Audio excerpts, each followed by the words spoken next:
Hello everyone. So in my last video I promised to do a video related to this case, particularly the one which shows the head for 280 650.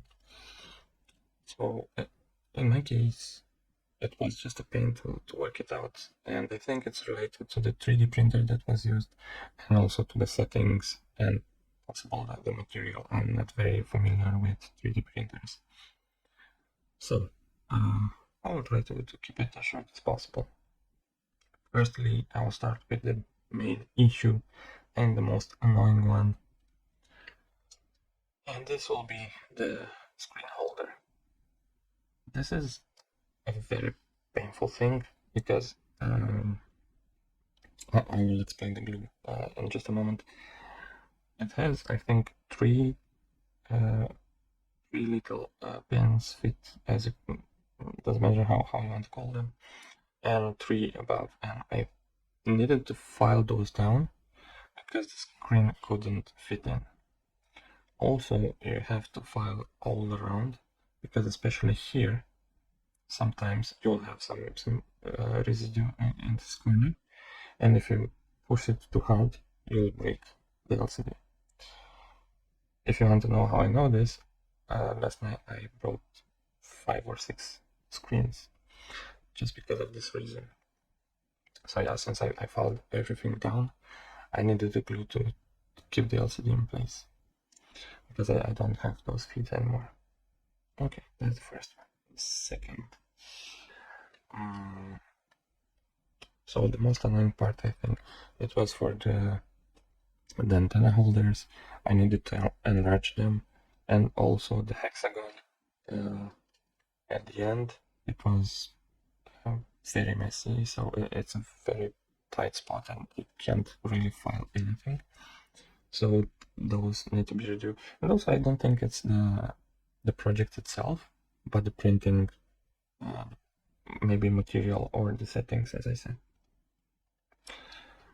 Then I needed to file this down because I didn't have enough space to plug in a micro USB to charge the batteries. I needed to file this, but I decided I don't need the button here. I also printed the button for the power, and I needed to file the yeah, great job. I needed to file to enlarge the hole, and also I needed to modify the button to be able to press it. Now it's quite stiff, but I like it this way. Also I filed the USB hole and I made a mess, but couldn't basically fit, so I filed too much in this case, but it's working. And also I needed to file this part down, so I don't have anything down now. And I also used some hot glue to keep it in place when I push the batteries. So when I tried to assemble everything, this is now broke.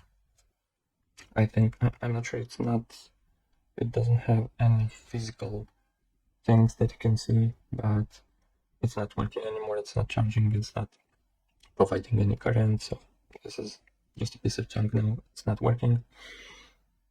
Also, be careful when you press on it, because it has a lot of small components, which they can be desoldered, and also this is very fragile. On the one which I currently using, I broke one pin, and I have to solder it again. And as you can see, I applied also some hot glue on it just to keep it in place to be safe.